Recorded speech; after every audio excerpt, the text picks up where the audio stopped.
Phoebe Bridgers' Motion Sickness is a masterclass in its raw warmth and gritty saturation. The mix feels intimate, yet powerful, like it's wrapping you in a warm, overdriven hug. But how do you capture that perfect blend of warmth, space, and grit? Today we're breaking down a recreation of Motion Sickness by Phoebe Bridgers, from the instrumentation to its tape saturation, so you can bring that vibe to your music. Let's get into it.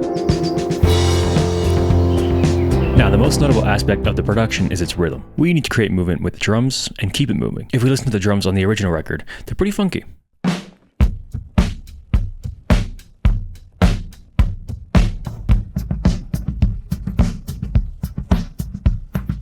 Kind of chugging along like a groovy train. On top of this, it's not very dynamic. It kind of just stays at a very similar level across the entire mix. It also feels pretty crunchy, which is another important aspect of the mix, the saturation. Okay, so let's dive into these drums. There's two main beats with one kind of like switch up in the bridge. It's very simple, actually. This is what it sounds like.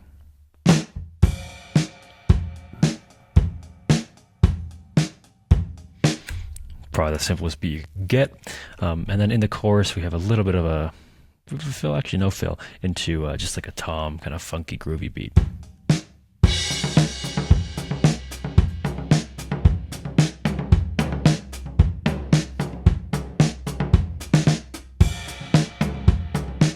And that stays all along the chorus until we go back to the second verse.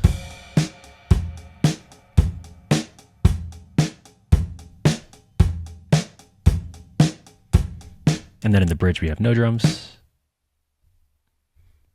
Into a little bit of hi-hat with some rides, adding the kick, and some snare rolls.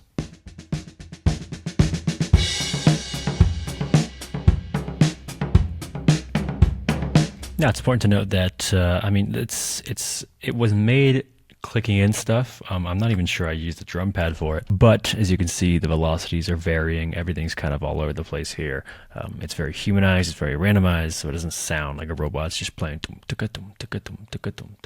know? And then quickly, as for the sound of the drums, that snare in Motion Sickness felt like a brick, very high end, not high end, but very, very solid, not a lot of tone in it. So I went with this, which I think is really nice. I messed with the attack a little bit.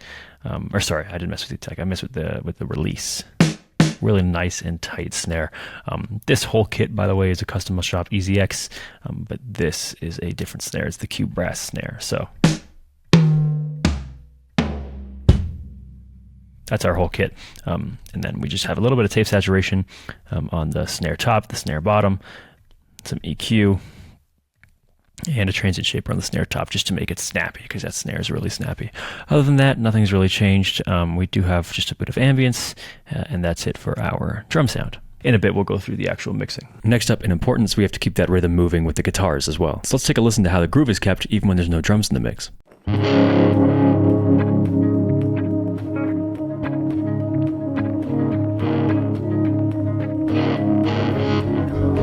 So let's see how we recreate something similar.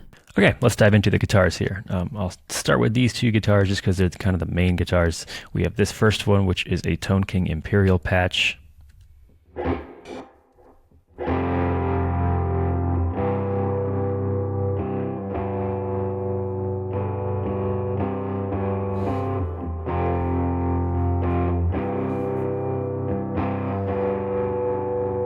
So obviously very drivey. Compressor, overdrive 1. These are the parameters on the actual amp. These are the settings for the mics as well. A little bit of EQ over here, and we just have a little bit of reverb, a little bit of delay, and that's it for the amp. This guitar part is pretty much the same across the entire board, really. And then in the chorus,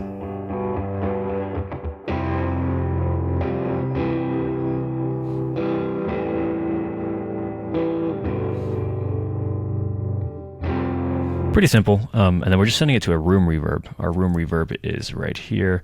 It's just the T-Rex 5 Fame Studio Reverb with just a little bit of compression and EQ. A lot of things are being sent to that room reverb. Let's check out our gallop here.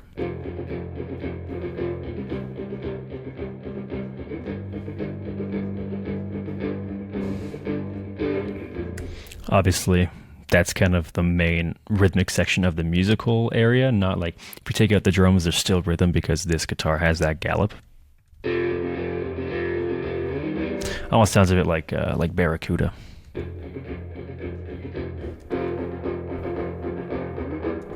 Then we got a high rhythm guitar. Very simple part. And then we have that's just a Tone King as well. I think the majority of these are Tone King. This is a Silver Llama. These amps just came out yesterday, actually. Really good amps. Check them out. They're by Safari Pedals. Then we have a Flanger Rhythm.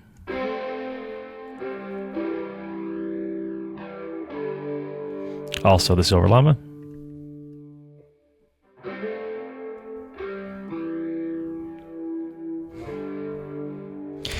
And then we have the Phasey Lead.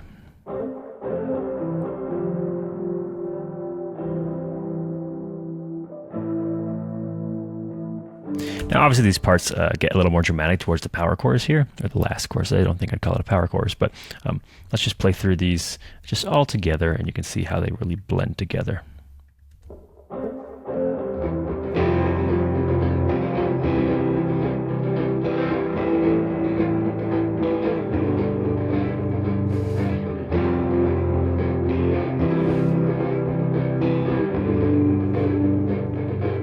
A little messy, a little rough, very raw, very, very driven. And those are the guitars. Okay, cool. Last thing we need is a bass to follow that rhythm as well. All right, let's talk about the bass. So the bass is a typical Scarby pre-bass for the contact patch. It's pretty much what I use the majority of the time. Either that or like Moto bass or something. Very simple part, just really goes with the rhythm of the guitar.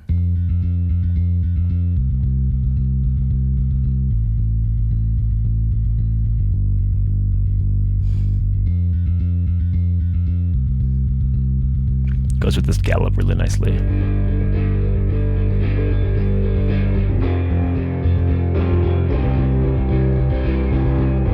All right, now let's step away from that rhythmic focus and we'll switch to focusing over on the arrangement. In the record, there's quite a lot of things going on, like that Rhodes over on the left-hand side, and some extra guitar parts that are really nice and crunchy. We are going to recreate the exact same parts in the exact same tone, but we can get pretty close with some tube amps, tape saturation, and tremolos. Let's take a look at the rest of the arrangement. All right, since we took a look at the kind of the ear candy-ish modulated driven guitars, let's take a look at the keys now, because there's quite a lot of keys going on. We have this first layer here, the Rhodes, which plays across the entire song. It's pretty much a main part, aside from this main guitar here. What it does is really blend with that main guitar, so sometimes you can't tell what part is playing what, but this is what it sounds like.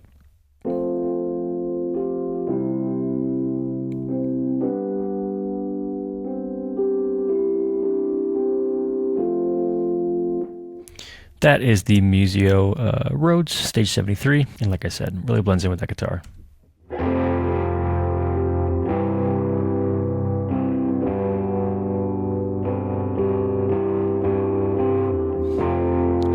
Then we go into this, it's called the piano layer. It's actually not a piano layer. I believe it's a Wurlitzer. Yeah, it's a Wurlitzer. It sounds like this.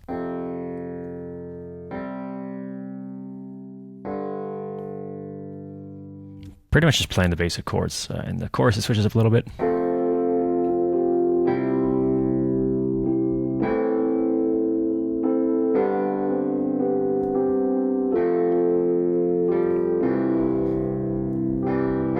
And the last thing we have here is an Analog Lab patch.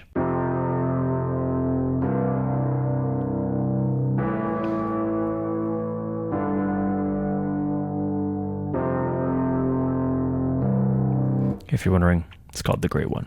Just adds a lot more power for that final chorus. So let's put all these keys together and we'll see how that sounds.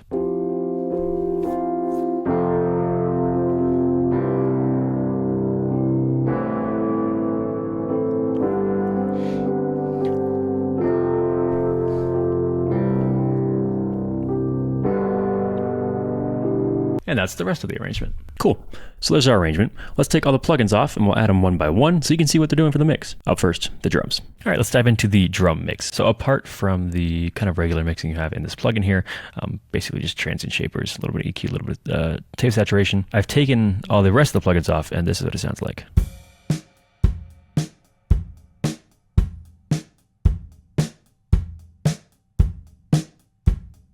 Now, I wanted something that would kind of take off a bit of the low end, get a little gritty, and compress it, obviously. So I figured the best plugin for that was Time Machine by Safari Pedals, because these will roll off the.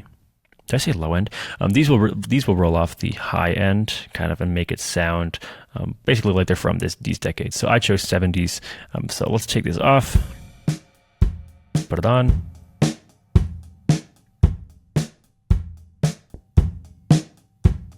See what I mean? A little grittier, a little more analog sounding.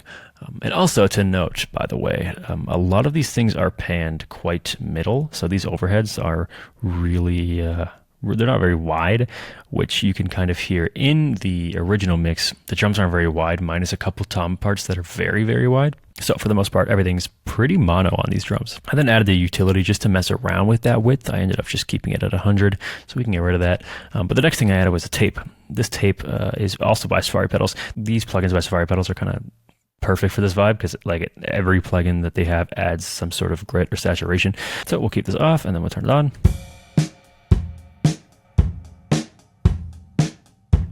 So just that much more color. Next, we hop into an EQ. I'm just doing a little boost and a little cut. And then we need some room. So I just threw on UAD Sound City Studios. Let's engage that. We're on the reverb mode and our dry wet is set to around there, I guess. These are the mics we're choosing. Nothing else really notable. We can hop into the EQ. We're cutting a bit of lows, boosting a little bit of mids, boosting a little bit of highs. And I don't even think we are compressing. No, we're not. And that's it. And obviously we are setting to that little room reverb we had down here that we talked about earlier. So let's take it all off. And on.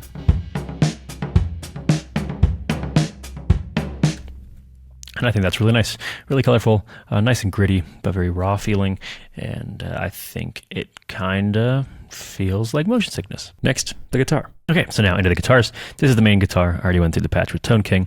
So without all the processing, it sounds like this. Very similar. We just add a bit of EQ. Then we're setting it to a reverb. We're not setting it, I guess. We're just inserting a reverb on there.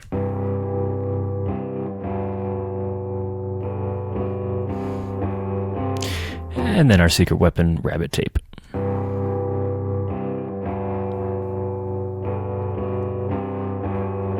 Now, please note as well that not all these are set to the same setting. So some are reel-to-reel, some are cassette. Just goes up based on taste. But yeah, this adds a nice bit of grit to these guitars.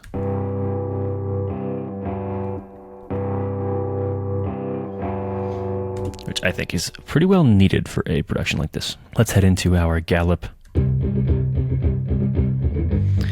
I added a spring reverb from Arturia. Then a bit of EQ. Then rabbit tape. Kind of just pushing it out of the way a little bit using that tape. More of like a rhythmic part, less of like a musical part. Cool. Now into our high rhythm. Nothing, just this Tone King patch. These are the parameters. I'll click through here so you can check everything out. There you go. Then we have this flanger part.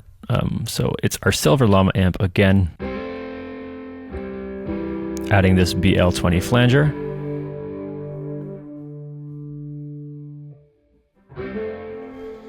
And just a bit of EQ. Then we have our phasey lead. The majority of this sound comes from this plugin here. Here is the wash. The wash is engaged. The 80s is engaged. 80s is like a chorus. Delay is engaged as well. Here's our pedals. We've got everything engaged here. Wow. Except for the pulsal surface, I guess. And here's our speakers and our amp parameters and our EQ. And we just add some EQ.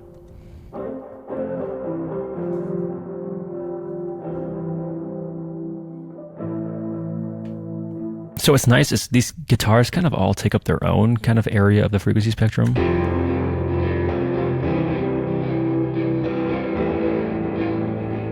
Which is the majority of like what that processing is for, especially the EQs. The EQs are rolling off quite a little bit of lows. We don't want to get rid of like all the low end in these parts because we do want the fundamentals to have some power behind them and to have some musicality behind them. but we don't want to clash and collide. And for the most part, I mean, this guitar handles a lot of that kind of fundamental area.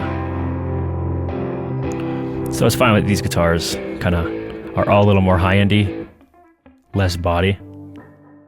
It's just a balancing act, just like putting puzzles together with frequencies. Now, the bass. All right, now let's jump into the bass. This bass you've seen before. This patch is very, very common around my productions because it's usually just this patch, actually, with a few key changes, I guess. But first we have the Scarby pre-bass, like I said. That sounds like this.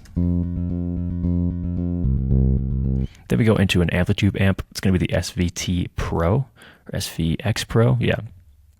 So engaging that is going to sound like this.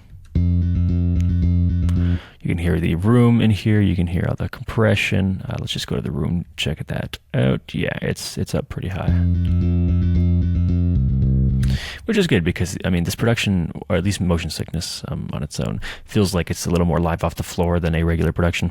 So it's nice to have kind of room reverb in a bunch of these tracks. Next we go to Decapitator for some saturation.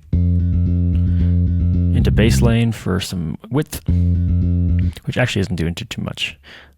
Yeah, just a tiny bit. We're going to go into Pro MB just to control this area a little bit, which kind of feels a little like it should be a little more around here. Something like that. I'm going to go into Pro Q. That's going to cut off some high end and do a little cut around 450. Let's get rid of these plugins so we can actually see. Now, it actually would be nice to have a little more high end around here. Yeah. Then we're going to go throw on Real Life. It is this analog obsession plugin that just makes bass sound really good. I don't even know how to describe it, but it sounds really, really nice. And then to top it off, of course, we have our Rabbit tape.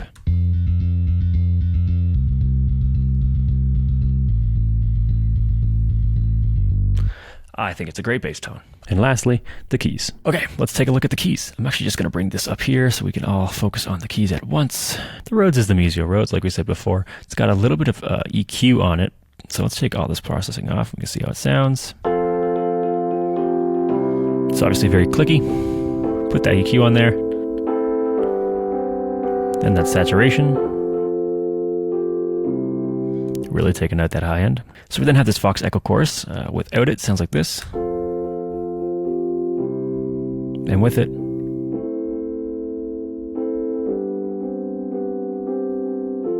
this is another Safari Pedals plugin. Again, adds grit. What's cool about this is you can't actually choose, or at least I don't know if you can. I haven't been able to figure it out. You can't actually choose notes. You can only choose time. So you just kind of set this to what feels right, and then it feels a little more like a little old-fashioned because nothing's kind of perfectly lining up on quarter notes and eighth notes. Into our Rabbit tape again. And into our chorus.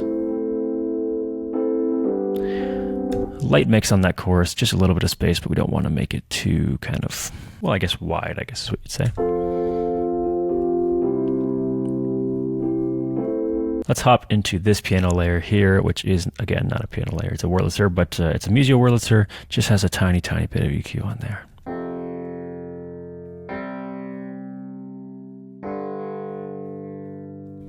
Just cutting that little area out. And then into our Analog Lab patch.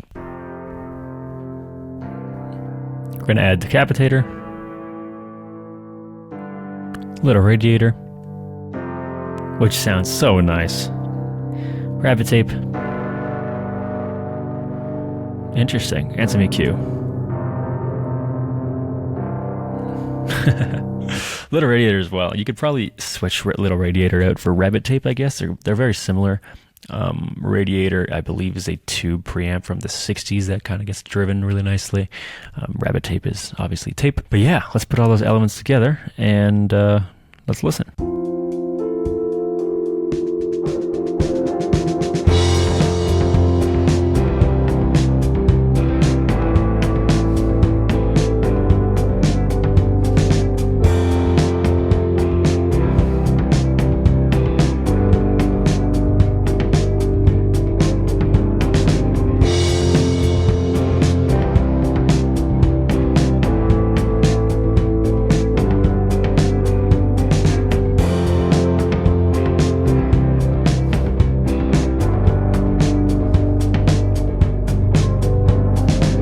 And there we go. That's how you make a Phoebe Bridgers inspired beat with that nice tape saturation and that kind of low fidelity vibe. Hope you learned something. Thanks for watching. And if you want to work together, click the link down below.